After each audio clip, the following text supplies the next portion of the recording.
This is the weekly recap. Every hiccup on the map. From Incident IQ to the fix on tap.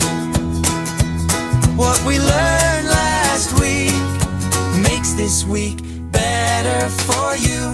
Hi everyone, Mike Simmons here from the Weekly Recap, and today is March 16th.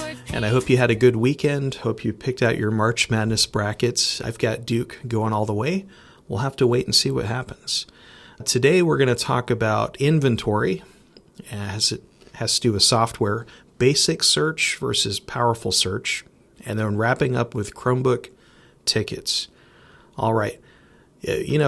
As we're getting these requests to send out testing software, we started to notice a trend that the machines are not up to date in inventory. And so you might be sitting there at the machine and you're like, where's the software? Where did it go?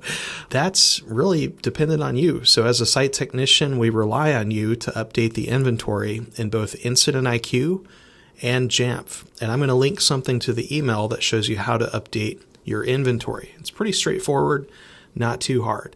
I've also dropped an Excel file from last summer into Tech Tools.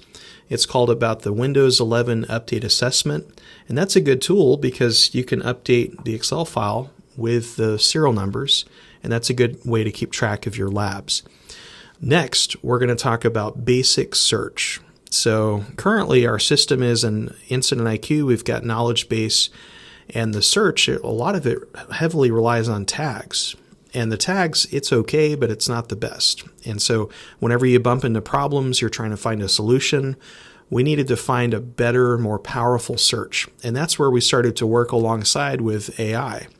And right now, AI is kind of used for TikTok videos and Reels, and a lot of it looks pretty silly. But if you leverage AI for the use of work, and you think about, okay, I need a more powerful search, and if I bump into a problem and I'm asking a powerful search agent like NotebookLM, okay, how can I fix this?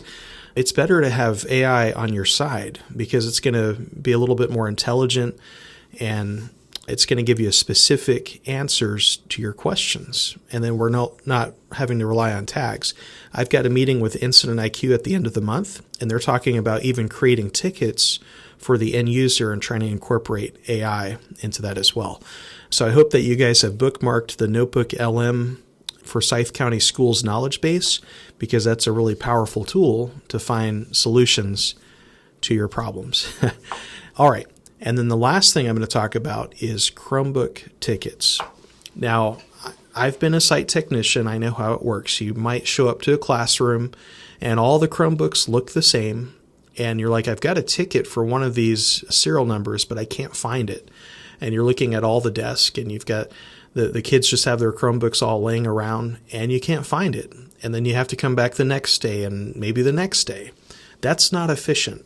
What I would recommend, because you are the site tech, you manage and lead your site when it comes to technology, is work up a system.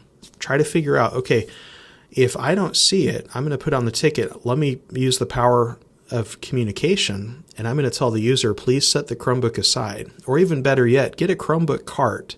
You've got your workstation with your desk, your tools, your shelf with all your parts. Go ahead and just get a Chromebook cart and let everyone know, hey, I've got my cart here. If you need to put in a ticket, just please bring your Chromebook to me. That way, when you show up on site, you can have it ready to go and just do all the repairs right there. And work with your ETC if you change up the system. I know we're in the middle of a school year right now, but ultimately just think of a good process, talk it over with the ETC, and let's try to spend less time searching for Chromebooks and more time repairing Chromebooks. One last thing I was going to mention, I didn't put it on the agenda, is we have 25H2 Windows 11. If you haven't remade your Windows 11 flash drive, do that.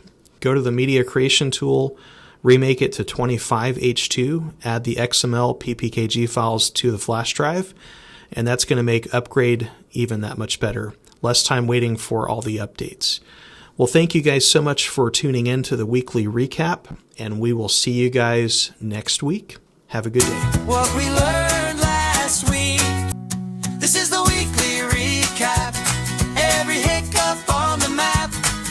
From Incident IQ to the fix fix on tap. What we learned last week makes this week better for you.